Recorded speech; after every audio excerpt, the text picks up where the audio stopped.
ui mai gút kem ja hai mayam rumai thana lore pungju nipan tare ngasi dara ju thenge do khoi pa su night duty ne ba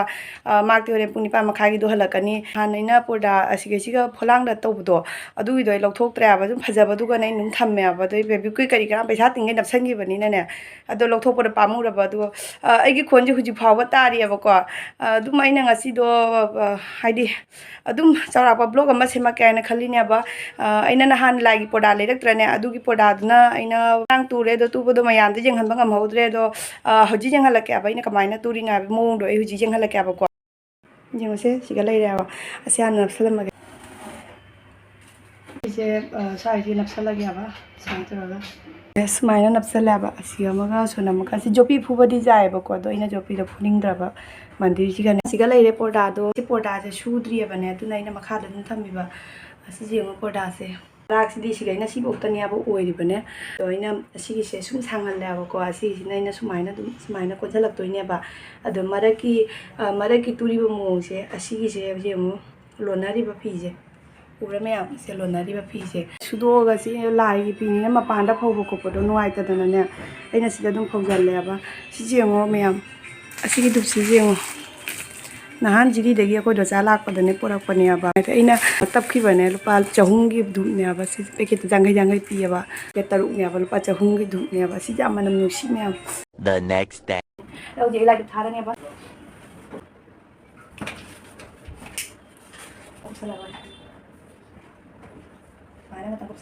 gi kerela pam ba do dra me am se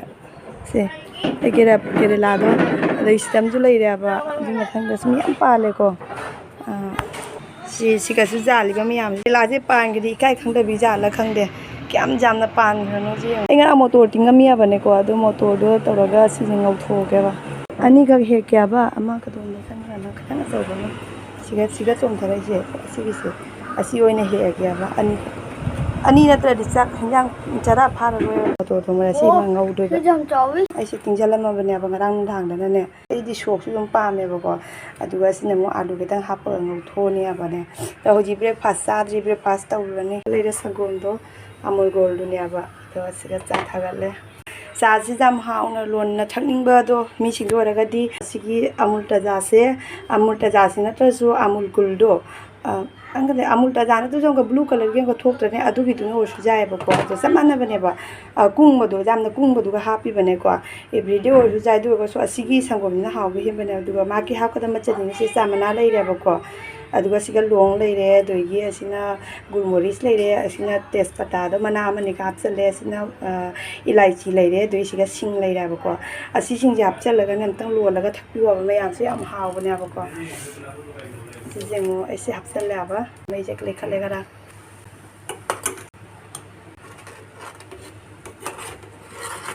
gi sa se loire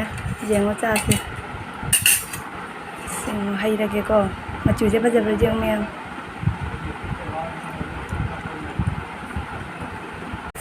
sinai gi se cha tha ne bu ji A few moments later. Sina bai ne ba akoi modura gi mana bi do mana pibira ko ne asigi pati chai se akoi siga di wa je phang de bane duga mana asigi se pibira I bane do ina se amu mo hinge kui ra ba pati chai se pira ko ne aduga sida amu mo lag je ubra me se amu mo je ina khara cham du ra bane ba cham do ko duga ma ke asigi muram ba du ne ko ko ga so ina itho kai na taw ro jo asi itho kai de amu ba jing nungai tre ba wakhan nungai tre ba ne aduna amu ba hinge lok thoga do gi sidi ngorong oi je ubra se sumaina sem gain tawi ne ba ado tena tai ba hojik se ayung ne ba ne thabak su loi re adui mathang da breakfast ta na loi re adui mathang da ngasi do phi di leite phi suningai leite ba du ga di ne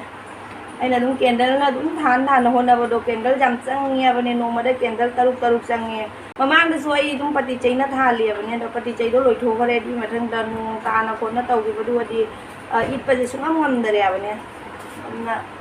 asi je dum matam gara sang ba du ga ne adu tau phi ba si gi se kari di tau na lai ni aji nga hatang chak thong bai mamang da nga hatang khawang ge ai nung din jau ra di sang de ba ne asi di ngasi jam roi ba hi jam ga phau do ni ꯑꯗꯣ ꯑꯩ ꯍꯧꯖꯤꯛ ꯆꯥꯛ ꯊꯣꯡꯉꯨꯔꯅꯦꯕ ꯁꯤꯁꯦ ꯄꯨꯡ 12 ꯆꯞ ꯆꯥ ꯇꯥꯔꯦꯕ ꯑꯩ ꯆꯥꯛ ꯊꯣꯡꯗ꯭ꯔꯤꯑꯕ ꯆꯥꯛ ꯊꯣꯡꯉꯨꯔꯅꯤ ꯍꯧꯖꯤꯛꯇ ꯍꯦꯛꯂꯛꯄ ꯑꯅꯤꯗꯣ ꯑꯗꯨꯒꯤ ꯑꯅꯤꯗꯨꯅ ꯁꯨꯃꯥꯏꯅ ꯑꯂꯨꯒ ꯍꯥꯞꯆꯤꯜꯂꯒ ꯑꯗꯒꯤ ꯉꯧꯗꯣꯏꯅꯦꯕ ꯁꯤꯒꯤꯁꯦ ꯃꯣꯇꯣꯔꯗꯨꯗꯤ ꯑꯩꯅ ꯀꯥꯝꯅ ꯂꯣꯏꯔꯦ ꯁꯤꯡꯖꯨ ꯁꯨꯕꯒꯤꯅꯦ ꯍꯋꯥꯏꯁꯦ ꯈꯔꯅꯦ ꯉꯧꯕꯒꯤ ꯇꯣꯉꯥꯟꯅ ꯈꯥꯏꯗꯣꯛꯑꯒ ꯊꯝꯃꯒꯦ ꯇꯣꯏꯕꯗꯩ ꯍꯦꯟꯗꯣꯛꯈꯔꯦ ꯁꯤꯒ ꯒ꯭ꯔꯤꯟ ꯀꯂꯔꯒꯤ ꯖꯥꯎꯁꯦ ꯍꯔꯤꯕꯣꯞꯅꯦꯕ ꯆꯤꯆꯦꯅ ꯄꯨꯕꯤꯔꯛꯄ ꯑꯁꯤꯒꯤꯁꯦ ꯎꯀ꯭ꯔꯥꯕꯤꯅꯦꯕ ꯑꯩꯒꯤ ꯑꯦꯅꯤꯚꯔꯁꯔꯤꯗ ꯑꯩꯈꯣꯏ ꯕꯌꯥꯡꯒ ꯂꯥꯛꯄꯗꯣ ꯃꯥꯅ ꯄꯤꯕꯤꯔꯛꯄꯅꯦꯕ ꯉꯥꯁꯦ 4-5 ꯄꯤꯔꯛꯑꯦꯕꯅꯦ ꯑꯗꯨꯒ ꯑꯇꯩꯗꯤ ꯀꯩꯅꯣ ꯇꯧꯈꯔꯦ ꯑꯗꯨꯒ ꯑꯁꯤꯡꯒꯁꯦ ꯉꯁꯤ ꯉꯧꯋꯦ ꯃꯌꯥꯝ ꯑꯁꯤꯒꯤꯁꯦ ꯆꯣꯟꯒꯤ ꯀꯩꯅꯣꯁꯤꯒ ꯑꯗꯨꯝ ꯁꯤꯁꯦ ꯑꯃꯨꯛ ꯃꯣꯇꯣꯔ ꯈꯔ ꯉꯧꯔꯦꯕ ꯑꯩꯅ ꯑꯁꯤ ꯀꯩꯅꯣ ꯇꯧꯕꯒꯤ ꯁꯤꯡꯖꯨꯒꯤ ꯑꯁꯤꯒꯅ ꯀꯥꯔꯣꯠ ꯑꯈꯥꯕꯤꯗꯣ ꯂꯩꯔꯦ ꯑꯩꯒꯤ ꯌꯨꯝꯗ ꯄꯥꯟꯖꯕꯗꯣ ꯄꯤꯖꯔꯦ ꯀꯥꯔꯣꯠ ꯑꯈꯥꯕꯤ ꯑꯁꯤꯒꯅ ꯁꯤꯡꯖꯨ ꯂꯩꯔꯦ ꯁꯤꯡꯖꯨꯁꯦ ꯈꯔ ꯄꯧꯅ ꯁꯣꯏꯔꯦ ꯉꯁꯤꯗꯤ ꯅꯨꯡꯉꯥꯏꯔꯦ ꯃꯊꯛꯇ ꯈꯤꯜꯂꯒ ꯈꯨꯅꯨꯡꯉꯥꯏꯔꯅꯤ ꯁꯤꯗ ꯂꯩꯔꯤꯁꯦ ꯏꯟꯖꯥꯡꯗꯣ ꯃꯣꯇꯣꯔ ꯊꯣꯡꯕꯗꯣ ꯁꯤ ꯐꯖꯗ꯭ꯔꯥ ꯃꯣꯇꯣꯔ ꯊꯣꯡꯕꯁꯦ ꯌꯣꯡꯆꯥꯛ ꯂꯩꯔꯦ ꯆꯥꯛ ꯆꯥꯕꯁꯦ ꯈꯤꯇꯪ ꯎꯜꯂꯝꯒꯦꯕ ꯑꯩꯒꯤ ꯇ꯭ꯔꯥꯏꯕꯦꯜ ꯑꯍꯟꯕ ꯂꯥꯛꯄꯒꯤ ꯃꯌꯥꯝꯗ ꯁꯤꯌꯥꯔ ꯇꯧꯔꯝꯃꯤꯅꯦꯕ ꯁꯤꯗ ꯌꯣꯡꯆꯥꯛ ꯂꯩꯔꯦ ꯌꯣꯡꯆꯥꯛꯁꯦ ꯑꯩꯗꯤ ꯀꯪꯅ ꯑꯗꯨꯝ ꯉꯧꯔꯒ ꯆꯥꯕꯗꯣ ꯄꯥꯝꯃꯦꯕꯀꯣ ꯑꯗꯩ ꯀꯥꯔꯣꯠ ꯑꯈꯥꯕꯤꯁꯦ ꯉꯁꯥꯏ ꯑꯩꯅ ꯎꯠꯈꯤꯕꯗꯨꯅꯦ ꯑꯩꯒꯤ ꯌꯨꯝꯗ ꯄꯥꯟꯕ ꯀꯥꯔꯣꯠ ꯑꯈꯥꯕꯤꯗꯨꯅꯦꯕ ꯁꯤꯅ ꯎꯀ꯭ꯔꯥꯕꯤ ꯉꯥꯔꯤꯁꯦ ꯑꯩꯗꯤ ꯆꯥꯗꯦꯕꯀꯣ ꯑꯩꯈꯣꯏ ꯃꯄꯥꯒ ꯏꯆꯥꯅꯨꯄꯥꯒ ꯆꯥꯒꯗ꯭ꯔꯥ ꯑꯗꯨꯅꯦꯕ ꯑꯗꯩ ꯎꯇꯣꯡꯉꯥꯁꯤꯒ ꯂꯩꯔꯦ ꯎꯇꯣꯡꯉꯥ ꯍꯥꯞꯄꯒ ꯁꯤꯡꯖꯨ ꯁꯨꯔꯗꯤ ꯉꯁꯤꯗꯤ ꯅꯨꯡꯁꯨꯛꯁꯨ ꯍꯥꯞꯄꯔꯣꯏꯕ ꯁꯤꯡꯖꯨꯗ ꯍꯥꯞꯀꯗꯕ ꯃꯆꯜꯗꯣ ꯃꯣꯇꯣꯔꯗꯣ ꯁꯤꯅ ꯉꯧꯔꯒ ꯂꯩꯔꯦꯀꯣ ꯃꯌꯥꯝꯗꯣ ꯆꯥꯕ ꯂꯣꯏꯔꯒ ꯑꯃꯨꯛ ꯊꯦꯡꯅꯔꯁꯤꯀꯣ 3 hours later. ꯑꯩ ꯏꯆꯥꯅꯨꯄꯤ ꯍꯜꯂꯛꯑꯦ ꯑꯗꯣ ꯃꯌꯥꯝ ꯍꯧꯖꯤꯛꯁꯦ ꯅꯨꯡꯊꯤꯟ ꯇꯥꯏꯃꯤꯡꯀꯣ ꯅꯨꯡꯊꯤꯟꯒꯤ ꯃꯇꯝꯗꯅ ꯀꯤꯍꯣꯝ ꯆꯥꯁꯦ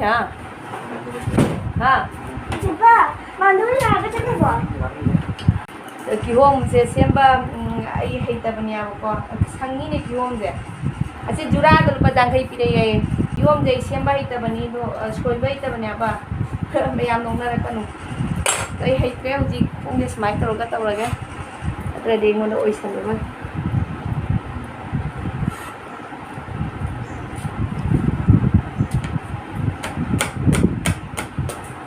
ꯆꯥꯛ ꯆꯥꯒꯗ꯭ꯔꯗꯤ ꯏꯁꯪ ꯁꯪꯉꯤꯅꯦ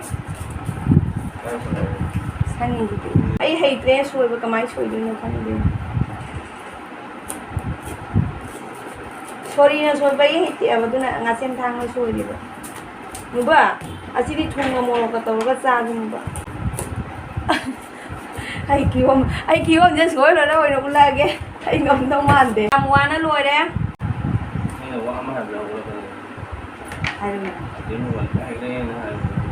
ꯑꯝꯇ Nga, ate mobile pa yan ah. ꯍꯥꯎꯒꯗ꯭ꯔ ꯌꯦꯡꯉꯨ ꯌꯥꯝ ꯀꯔꯤ ꯄꯣꯠ ꯑꯗꯣ ꯃꯌꯥꯝ ꯑꯝꯇꯪ ꯆꯥꯔꯗꯤ ꯉꯜꯂꯒꯦꯀꯣ ꯆꯥꯛꯁꯦ ꯑꯝꯇꯪ ꯆꯦꯡꯉꯤꯕ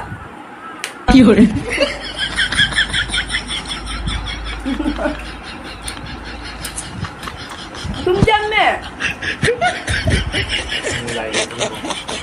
ꯍꯥꯎꯕꯅ A few moments later. ꯀꯤꯍꯣꯝ ꯆꯥꯅ ꯂꯣꯏꯔꯦꯕ ꯑꯗꯨꯒꯤ ꯃꯊꯛꯇ ꯑꯩꯈꯣꯏ ꯏꯕꯥꯏꯗꯣ ꯀꯩꯅꯣ ꯁꯤꯜꯆꯔꯗ ꯂꯥꯛꯏꯕꯅꯦ ꯑꯗꯨꯒ ꯏꯆꯦꯅ ꯑꯩꯒꯤ ꯍꯩꯅꯧ ꯈꯔ ꯄꯤꯔꯛꯏꯕꯅꯦ ꯑꯗ ꯍꯩꯅꯧꯗꯣ ꯂꯧꯕ ꯆꯠꯇꯣꯏꯅꯦ ꯍꯧꯖꯤꯛ ꯁ꯭ꯇꯦꯁꯟꯗ ꯑꯗꯨꯒ ꯏꯕꯥꯏꯒꯤ ꯆꯥꯕꯒꯤ ꯁꯤꯗ ꯍꯤꯗꯥꯛ ꯃꯅꯥ ꯈꯔ ꯄꯨꯕꯤꯔꯦ ꯁꯦ ꯃꯥ ꯆꯥꯏꯌꯦꯕꯅꯦ ꯀꯩꯅꯣ ꯇꯧꯕ ꯑꯗꯨꯝꯅꯦ ꯑꯩꯅ ꯁꯨꯕꯁꯤꯗꯤ ꯃꯥ ꯑꯗꯨꯝ ꯆꯥꯏꯌꯦꯕ ꯆꯤꯆꯦ ꯑꯣꯏꯅ ꯁꯨꯕꯗꯨꯗꯤ ꯍꯤꯗꯥꯛ ꯃꯅꯥ ꯌꯥꯝ ꯍꯥꯞꯄꯦꯕ ꯑꯗꯨꯏꯗꯨ ꯏꯕꯥꯏꯗꯣ ꯈꯔ ꯄꯥꯝꯕ ꯋꯥꯠꯂꯦꯕꯅꯦ ꯑꯗꯣ ꯑꯩꯒꯤꯁꯤꯅ ꯑꯃꯨꯛ ꯃꯔꯨ ꯑꯣꯏꯅ ꯅꯝꯕꯅꯤꯅꯅꯦ ꯑꯗꯣ ꯑꯩꯒꯤꯁꯤ ꯆꯥꯏꯌꯦꯕꯅꯦ ꯈꯔ ꯄꯨꯕꯤꯔꯒꯦ ꯑꯩꯒꯤꯁꯨ ꯌꯥꯝꯅ ꯂꯩꯇꯔꯦ ꯏꯁꯤꯡ ꯈꯛꯇꯪ ꯉꯥꯏꯔꯦꯕ ꯁꯦ ꯏꯁꯤꯡ ꯈꯛꯇꯪ ꯉꯥꯏꯔꯦ ꯑꯗꯣ ꯈꯥꯏꯕꯣꯛ ꯑꯃ ꯄꯤꯔꯦ ꯑꯗꯒꯤ ꯏꯕꯥꯏꯒꯤꯁꯨ ꯆꯥꯕꯒꯤ ꯀ꯭ꯋꯥ ꯃꯇꯝ 2 ꯈꯛꯇ ꯄꯨꯕꯤꯔꯅꯤ ꯑꯩꯈꯣꯏ ꯏꯕꯥꯏ ꯀ꯭ꯋꯥ ꯌꯥꯝ ꯆꯥꯏꯌꯦꯕꯅꯦ ꯑꯗꯨꯒꯤ ꯃꯥꯒꯤ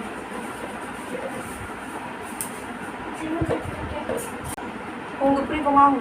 ꯆꯦ ꯃꯆꯦꯔꯥꯏꯗ ꯁꯨꯝ ꯄꯥꯛꯀꯣ ꯆꯦꯅꯤ ꯑꯆꯧꯕ ꯆꯦ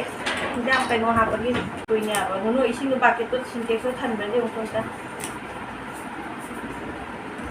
ꯑꯩꯈꯣꯏ ꯅꯨꯄꯥꯗꯣ ꯊꯕꯛ ꯆꯠꯈ꯭ꯔꯦꯕ ꯑꯗꯨꯒ ꯃꯥ ꯂꯩꯔꯤꯕ ꯑꯣꯏꯗꯤ ꯑꯗꯨꯝ ꯑꯇꯥꯡꯕ ꯆꯠꯂꯒ ꯂꯧꯕ ꯇꯥꯕ ꯑꯗꯒꯤ ꯃꯥ ꯂꯩꯕ ꯑꯣꯏꯗꯤ ꯏꯕꯥꯏꯗꯤ ꯑꯗꯨꯝ ꯆꯪꯖꯔꯛꯀꯗꯕꯅꯦꯕ ꯑꯗꯣ ꯃꯥ ꯂꯩꯇꯕꯅꯤꯅ ꯇꯜꯂꯦ ꯍꯥꯏꯕꯅꯦ ꯁꯨꯃꯥꯏꯅ ꯇꯧꯔꯦ ꯍꯦꯜꯂꯣ ꯏꯕꯥꯏ ꯑꯩꯈꯣꯏ ꯏꯕꯥꯏ ꯂꯥꯛꯅ ꯂꯩꯔꯦꯕ ꯊꯦꯡꯒꯔꯦ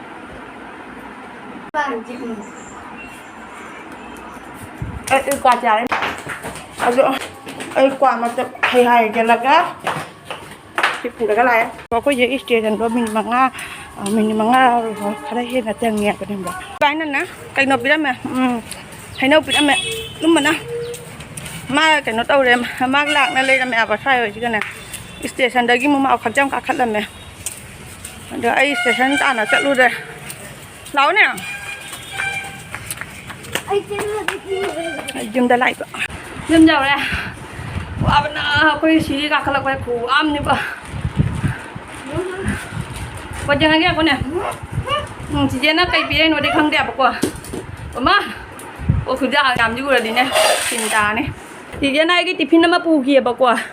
à đôi cái tiffin đi cái tàu đấy không training có here cái này chả mà cái supi đây mang nè ở đây cái à chị cái giáo chị Jen một dành khang mana nè bà dành khang mana đi dành khang mana chứ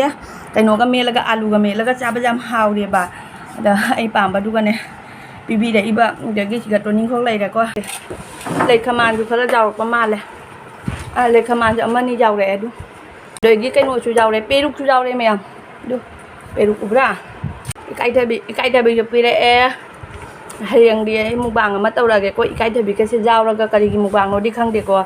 mùng bàng tao là cái đấy hay nấu pi đặc vào đó thì cái này này mày am hay nấu chứ bị tắc cái tao để bà đuôi dỗ lao hay đuôi còn đuôi chài chiên nhìn tâm hay đuôi ôi má good kèm dòng của nó này đâu ôi má mấy lùa đây cô ôi má lùa đây hay đâu mày ăn chứ hay đâu chồng không mà nằm nung xì với chăng chứ lộc cái hay đâu nè ba mày lộc cái hay đâu nè ba thằng ăn thì mà lấy ba tụi tăng cha nè chị đi tiền này nó hay nó đã đua là mà đây quả lấy ba tụi tăng cha ba đồ cái nó tao ba tăng nghe lấy ba tụi đi kia gì đó ông mà đi tầm mặc chân li adona angang na mumuk sa ba keji mamam loi thuye ba asi wadi jeng mayam asi gi sena si di hojik ti sanda ta re ba asi gi se hojik ti met la roi hayeng met la ga cha da gya hojik ti dum kharai na dum khara cha ba phang nga ba chi ti dum taw na khara toi na dum la ba ni na ne hojik ti myam cha ba phang nga do mayam thamage cái video se numi ta ngasi ga ta ga numi humni gi blog nya ba cái video se hai đi numi humni gi ba aina na tamjara pa video ni Jamwa wana matik lokal laga namini ado asdaina aigi sporting olang thagi lipagi sporting do tuba gido adu gido ina utkain do bado adu gido tuba do ngamdre ba adi sangdre ba ngonda ne adu nai tuba ngamdre do mayam ngasi ga na di video ase thamage mayam bye